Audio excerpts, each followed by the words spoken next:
Hola,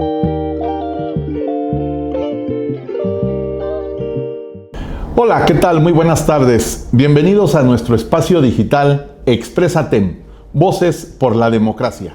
Su amigo Jorge Iván Díaz Yepes, a nombre de la maestra Giselle Amelina Navarro Lepe, presidenta del Tribunal Electoral del Estado de Michoacán, le damos la más cordial bienvenida.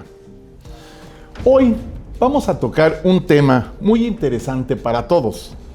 Y es que ahora que se están acercando ya las contiendas electorales para el próximo año 2027, es muy importante saber sobre el término invigilado. El día de hoy vamos a saber y vamos a platicar sobre ese término.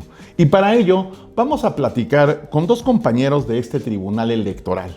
Y es un gusto para mí presentarles y saludar a la maestra María Dolores Velázquez González, secretaria, instructora y proyectista de este tribunal.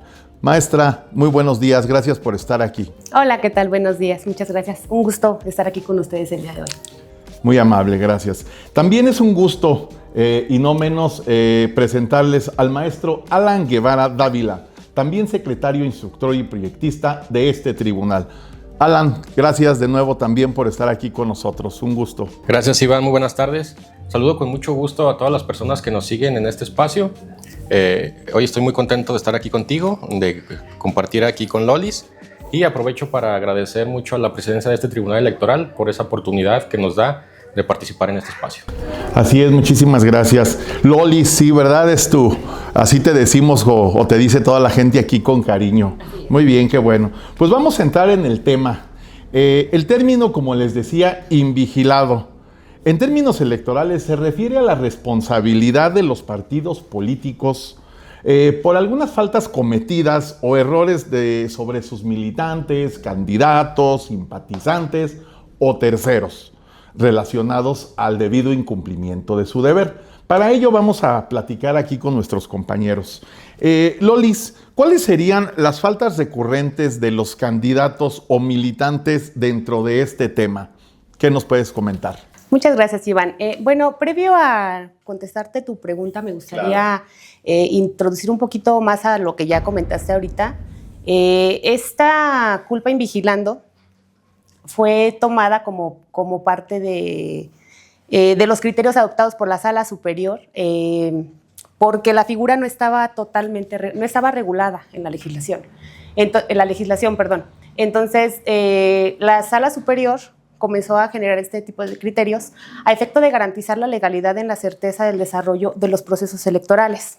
Específicamente, esta figura de la culpa invigilando es aplicada a los partidos políticos porque ellos, como entidades de interés público, tienen la obligación de ser garantes de las conductas que desarrollan no solamente el propio partido político, sino a través de la Comisión de Conductas de Terceros, como lo son, ya bien lo dijiste, los militantes, sus simpatizantes, incluso los dirigentes, y por la conducta de los candidatos que ellos postulan en los procesos electorales.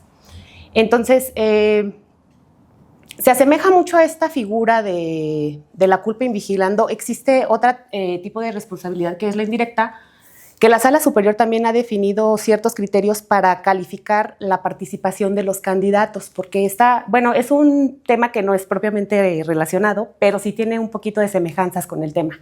No sé si vaya a ser motivo de otro podcast. De otro episodio. Ok, sí, entonces, vamos anotándolo.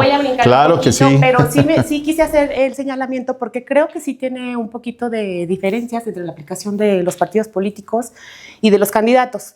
Entonces, como bien lo comentaste, ahora que se acerca ya el desarrollo del proceso electoral, pues justamente es en esta etapa en donde se comienza a presentar las denuncias por la Comisión de Infracciones por parte de terceros e incluso de los propios partidos, no se escapan. Así es.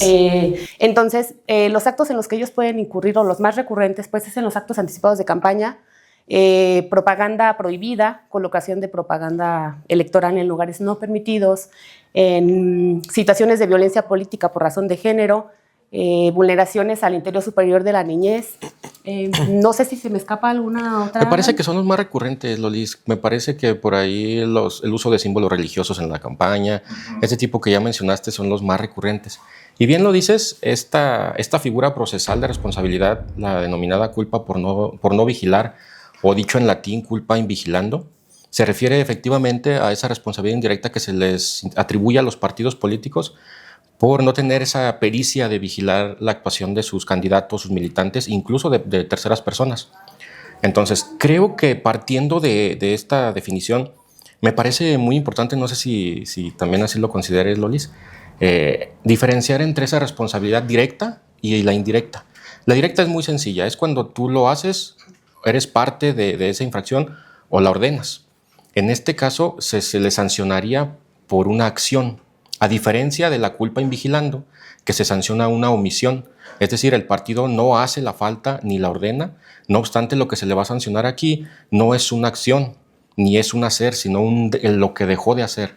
Entonces, por ahí creo que partiendo de ese punto, y bien lo decía Lolis también, si nos ponemos a buscar tanto en la legislación de Michoacán como en la legislación federal, nacional, no vamos a encontrar un artículo en una ley que nos dé esa definición técnica de culpa invigilando. Es decir, no vamos a ir a un artículo y va a decir la culpa invigilando es esto y esto, sino que esta figura procesal viene de una interpretación armónica que hace los órganos jurisdiccionales electorales. Pensemos en la Sala Superior, donde de acuerdo a lo que marca la Constitución, el Código y la ley, se desprende ese deber garante que tienen los partidos políticos para vigilar que las actuaciones de todos sus militantes y candidatos se apeguen a la normativa electoral. De ahí que no es algo que se haya inventado o algo que haya salido como una figura para hay que sancionar a los partidos. No, si nos ponemos a pensar en nuestro día a día o en nuestra vida cotidiana, vamos a encontrar algo que puede ser asemejable a la culpa invigilando. Yo le comentaba a mi compañera, previo a estar aquí con ustedes, cuando nos tocó el tema, muy bueno el tema, y decíamos, creo que visto desde nuestro día a día, podemos encontrarlo en muchos lugares. Entonces yo decía, a ver, imaginemos que estamos en un partido de fútbol y un aficionado lanza un objeto y lesiona a un jugador del partido visitante. Este jugador tiene que salir por la lesión.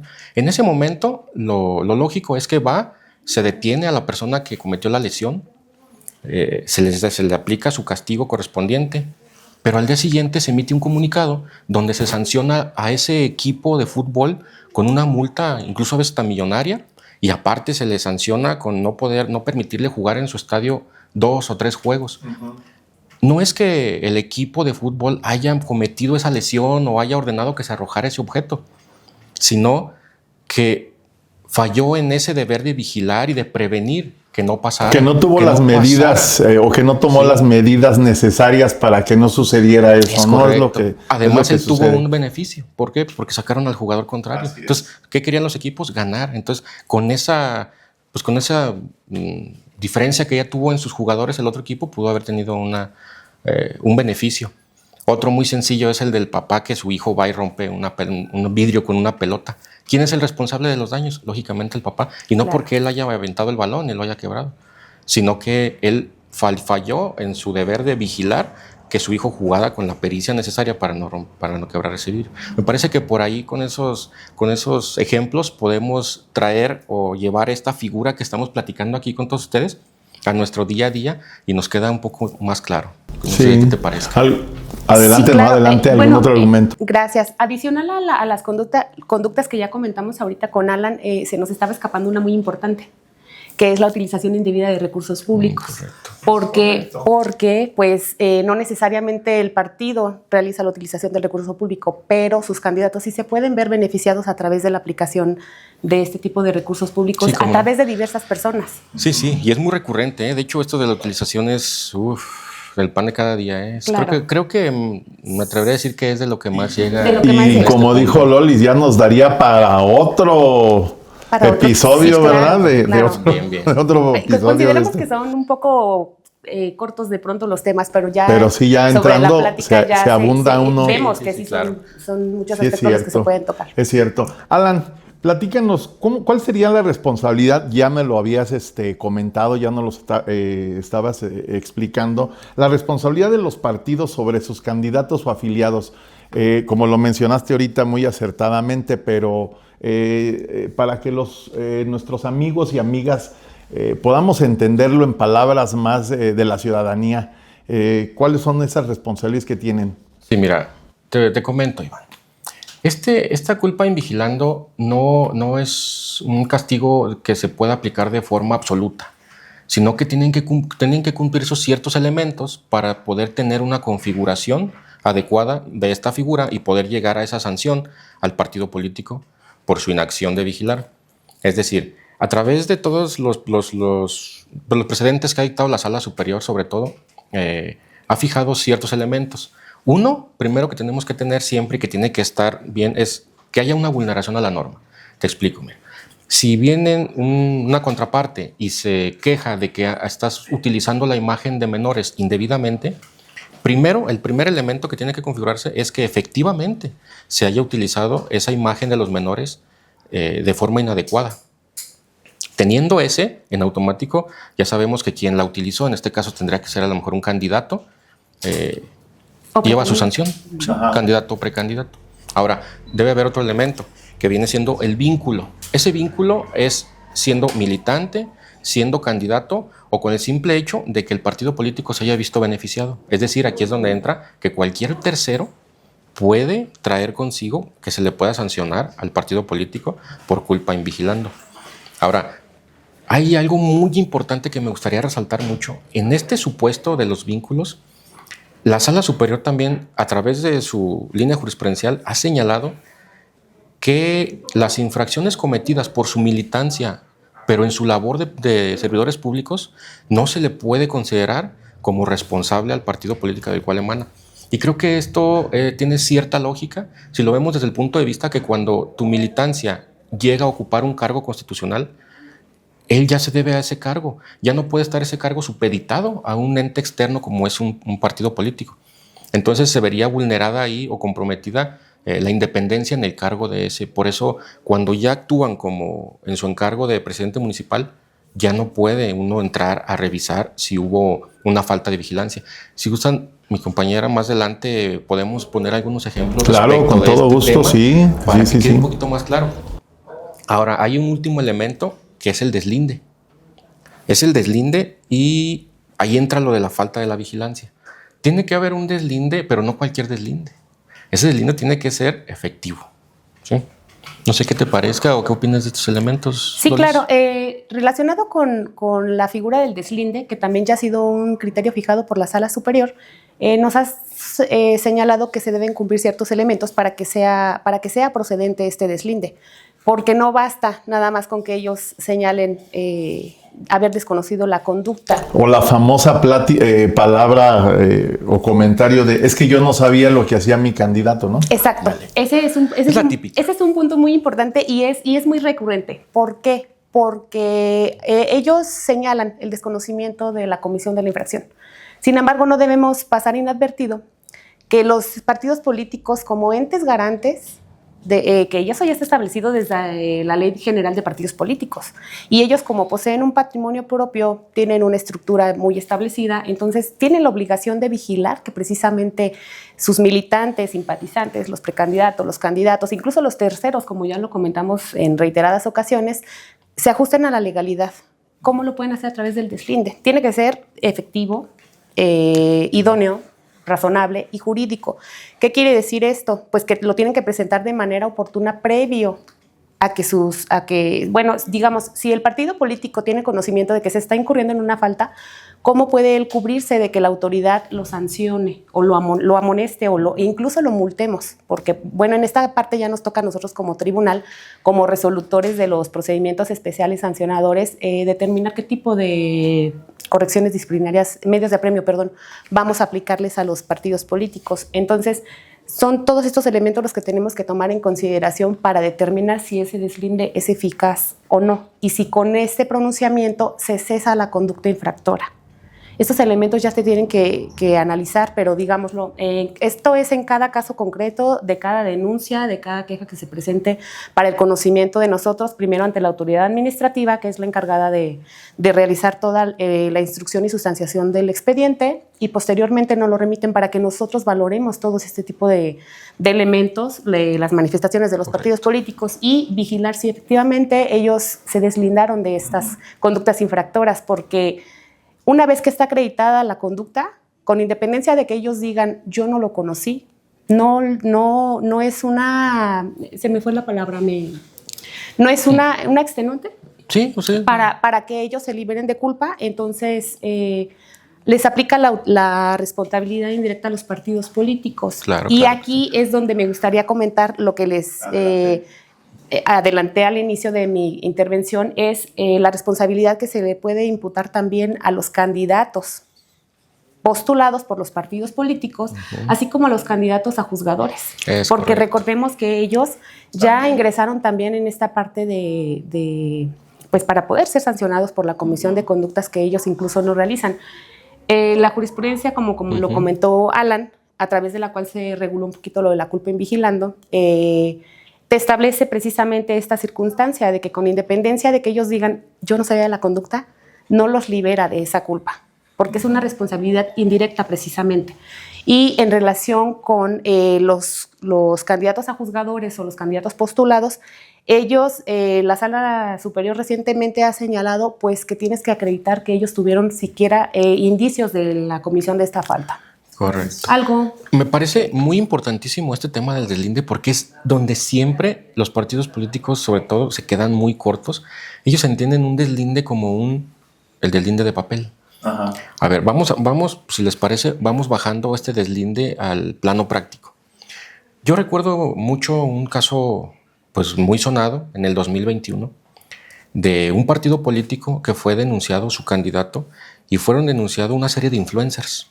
En ese caso era el boom de los influencers. Estos entendidos como personas que tienen un número de seguidores muy elevado. Entonces, se viene a las instancias jurisdiccionales y se denuncia una violación a la veda electoral. Más grave todavía por ser la veda electoral. Entonces, hay una serie de comunicados en la veda electoral de estos influencers en donde emiten mensajes a favor de un partido político. Entonces vienen, lo denuncian y el partido político viene y en su defensa dice, en el Twitter, por ejemplo, yo emití un tweet deslindándome de todo lo que dijeron ellos. Entonces llega al análisis de la autoridad, la sala superior menciona 3 puntos. Dice, a ver, el mensaje es muy similar en todos, entonces se advierte que sí fue algo consensuado. Aún y cuando no dices que no les pagaste y que se ampara en la libertad de expresión, el mismo mensaje fue muy similar. Ahora, tu deslinde fue simulado. ¿Por qué simulado? Porque no me compruebas que existe nada que efectivamente fuera eficaz para evitar esa conducta. Hiciste un tuit genérico diciendo todo lo que hagan aquí, lo que digan en esta veda de tal día, me deslindo. Entonces eso no es eficaz. Entonces ahí ya no se cumplen los requisitos que nos mencionaba Lolis de la jurisprudencia. La eficacia, la oportunidad y todos estos que viene manejando la sala. Entonces, derivado de ello, al final dijo, ahora, ¿quién tuvo ese beneficio? El partido político. Entonces se cumplieron a la perfección. Y ahí, por la gravedad de haber sido tantos y tan recurrente, sí se puso una multa. Una multa incluso fue elevada, ya de millones. Entonces creo que son esos temas de donde se ha dado unas multas pues, ejemplares. Sí. Y hablando de esas multas, ya para finalizar, ¿cuáles serían o cuál es el rol que maneja el Tribunal Electoral del Estado? Y ya para ir cerrando, algún comentario sobre este tema, Lolis, por favor. Muchas gracias. En relación a los criterios que nosotros vamos a adoptar para la disuasión de estas faltas, bueno, tal como lo establece la legislación, pues en mi concepto debería ser la aplicación de multas. ¿Por qué? Porque no nos ganamos mucho señalando te amonesto. ¿Por qué? Porque esa no es una conducta disuasiva para que los partidos políticos tengan un poquito más cuidado en el actuar de sus candidatos y precandidatos. Entonces, creo que la multa es disuasiva para la posible comisión. Coincido totalmente, Lolis. Coincido totalmente de que para tener esa disuasión efectiva tendría que ejercer una multa. No obstante, el artículo 231 del Código nos señala jerárquicamente cuáles son esas sanciones que debemos aplicar. Entonces empieza con la molestación pública. Entonces, para brincarnos a una multa, tendremos que justificar con la gravedad de la falta, cuál fue el impacto que tuvo, cuál fue el beneficio. Entonces, la verdad es que al ser una responsabilidad indirecta, es muy recurrente que siempre se quede en una molestación pública, porque a veces nada más fue de que el candidato hizo una publicación, entonces no es del calado suficiente para llegar a esa multa. Claro. Y no debemos decirlo, que también no se puede quedar en multa, depende de la gravedad. En ese catálogo viene la reducción de su presupuesto, viene la reducción de sus pautas e incluso su cancelación de registro. Híjole, pues creo que se nos está agotando el tiempo otra vez. El tema es muy extenso, es muy interesante. Amigas y amigos, esperemos tener un nuevo episodio de este tema. No sin antes darles las gracias, Lolis, Alan, muchísimas gracias por estar aquí a nombre de nuestra presidenta del tribunal. Muchas gracias. Les agradecemos. Amigas y amigos, no se olviden de estar aquí con nosotros, de seguirnos. Saben, como les digo, los números de teléfono, estamos a sus órdenes. Hacerles la invitación para que vengan, conozcan el tribunal, se acerquen con nosotros. Y pues no me queda más que volver a darles las gracias. Y a nombre de la presidenta Amelie Giselle Navarro Lepe, les damos las gracias en este nuevo episodio. Gracias por tan solo el favor de su atención.